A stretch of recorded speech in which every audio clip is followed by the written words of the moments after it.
오늘 우리에게 주신 하나님의 말씀은 구약성경 출애굽기 7장의 말씀입니다. 출애굽기 7장의 말씀 중에서 제가 봉독해 드릴 말씀은 14절부터 24절까지의 말씀입니다. 주님께서 모세에게 말씀하셨다. 바로는 고집이 세서 백성들을 내보내기를 거절하였다. 그러니 너는 아침에 바로에게로 가거라. 그가 물가로 갈 것이니 강가에서 그를 기다리고 있다가 그를 만나거라. 너는 뱀으로 변했던 그 지팡이를 손에 들고서 그에게 이렇게 말하여라.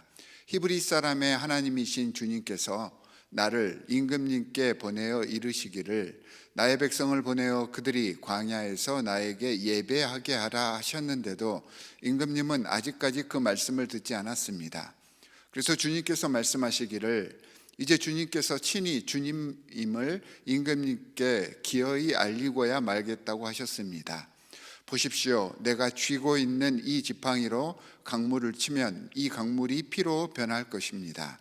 강에 있는 물고기는 죽고 강물에서는 냄새가 나서 이집트 사람이 그 강물을 마시지 못할 것입니다. 주님께서 다시 모세에게 이르셨다. 너는 아론에게 이르기를 지팡이를 잡고 이집트의 모든 물 곧 강과 운하와 늪과 그 밖에 물이 고인 모든 곳에 손을 내밀라고 하여라. 그러면 그 모든 물이 피가 될 것이며 이집트 땅 모든 곳에 피가 괴할 것이다. 나무 그릇이나 돌 그릇에까지도 피가 괴할 것이다. 모세와 아론은 주님께서 명하신 대로 하였다. 그가 바로와 그의 신하들 앞에서 지팡이를 들어 강물을 치니 강의 모든 물이 피로 변하였다. 주님의 말씀입니다. 이제 사순절이 다 끝나고 오늘부터는 다시 구약성경 출애굽기를 묵상하게 되었습니다. 하나님께서 이스라엘 백성의 애통하고 부르짖는 그 소리를 들으셨습니다. 그리고 모세를 세워서 이스라엘을 구하시기 위해서 모든 것들을 다 준비해 놓으셨습니다. 그렇게 위대하기만 하고 놀라운 영역의 사람이라고 생각한 이 하나님의 사람 모세도 사실 우리와 다를 바 없는 두려움을 알고 어려운 일 앞에서 자신 없어 하며 확신하지 못했던 그런 보통의 인물이었습니다. 하지만 하나님께서는 하나님의 사역을 위해 모세의 부족한 부분들을 관계들을 통해서 채워주셨고 그런 상호 협력하는 조화 속에서 모든 사역들이 완성되어서 하나님의 뜻을 이룰 수 있도록 그렇게 준비를 해 두셨습니다. 오늘 우리가 읽은 본문 이전 말씀, 그러니까 7장 앞부분에 보면 교회 생활과 신앙생활 속에서 너무나도 중요한 영적인 원리를 이 말씀을 통해 우리에게 보여주고 계십니다.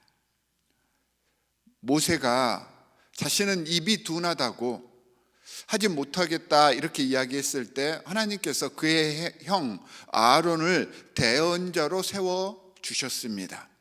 이렇게 하신 것은 이게 바로 하나님의 사역이 이루어지는 원리임을 보여주셨던 것입니다.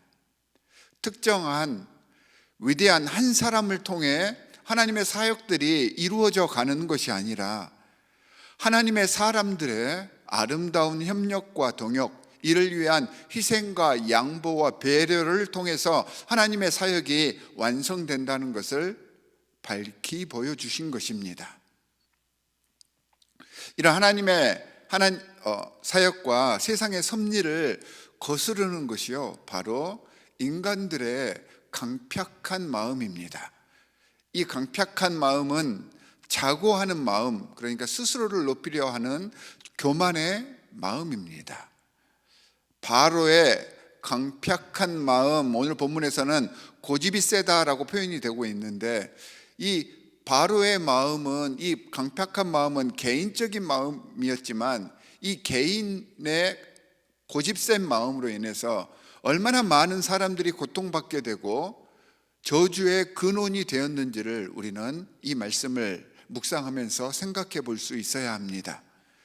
바로의 고집센 마음은 단순히 타국 이교도들의 악한 마음만을 상징하는 것이 아닙니다.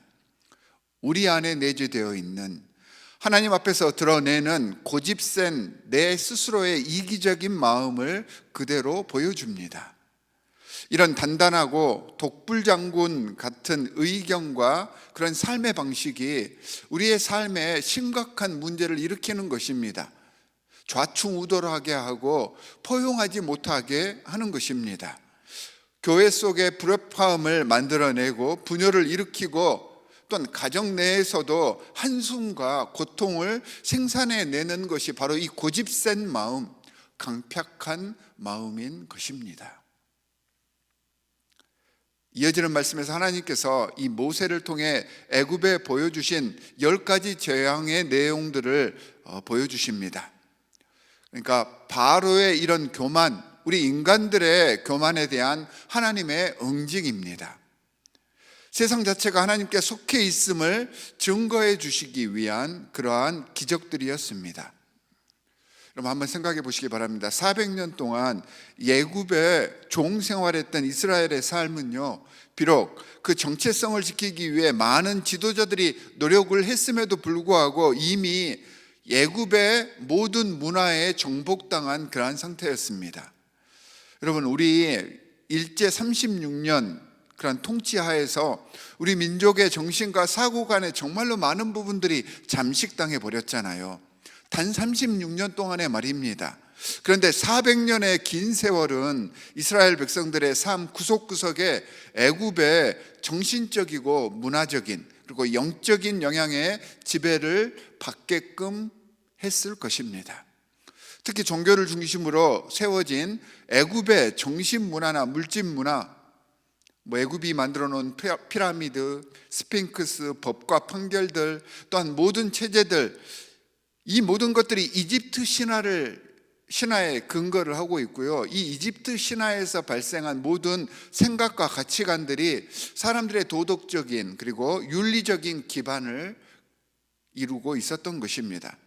이런 애굽의 정신문화와 물질 문화로 인해서 이미 영적으로도 이집트의 신들과 거기에 대한 신앙에 종속된 삶을 살고 있었습니다. 하나님께서 모세를 통해 보여주신 이 10가지 재앙은요, 인간의 교만에 대한 경고이자 또한 영적으로 철저하게 지금 종속당하고 있는 이스라엘 백성들을 각성시키기 위한 아주 귀중한 상징이자 선포와도 같은 그러한 것이었습니다. 그러면서 오늘 본문에서 첫 번째 재앙을 하나님께서 바라시는데요, 첫 번째 재앙이 애굽인들이 생명의 근원으로 경배하고 섬기던 나일강을 향해 내려졌던 것입니다.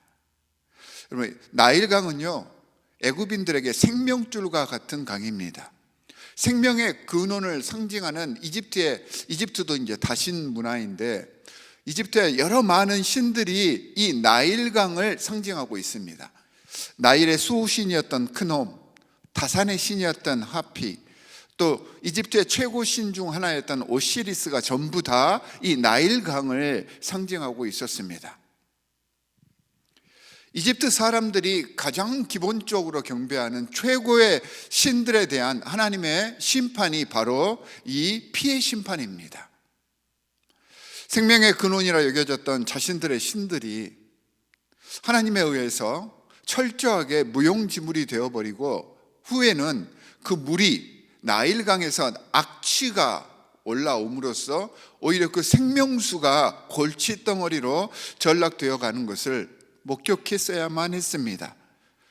이것들을 보며 하나님께서는 만왕의 왕이시고 창조주이심을 온 세상이 알게 하셨던 것입니다. 이 피해 재앙은 생명의 근원이 하나님이심을 그 당시뿐만이 아니라 현대 우리 신앙인들에게도 그대로 선포를 합니다.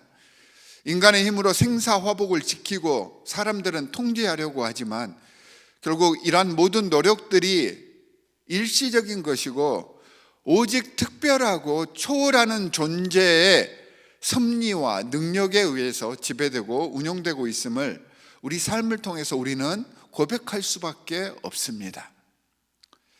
전능하신 만왕의 주 하나님께서 살아계심을 인정하게 되었을 때 모든 염려와 걱정은 해결되는 것이고요, 영원한 생명을 품게 하시는 놀라운 은혜의 선물을 받게 되는 것입니다.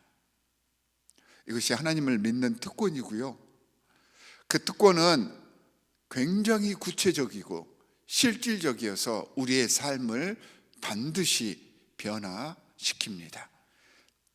그리고 이 믿음이 우리를 더욱더 긍정적이게 하고 우리 삶 속에서 적극적일 수 있도록 도와줍니다.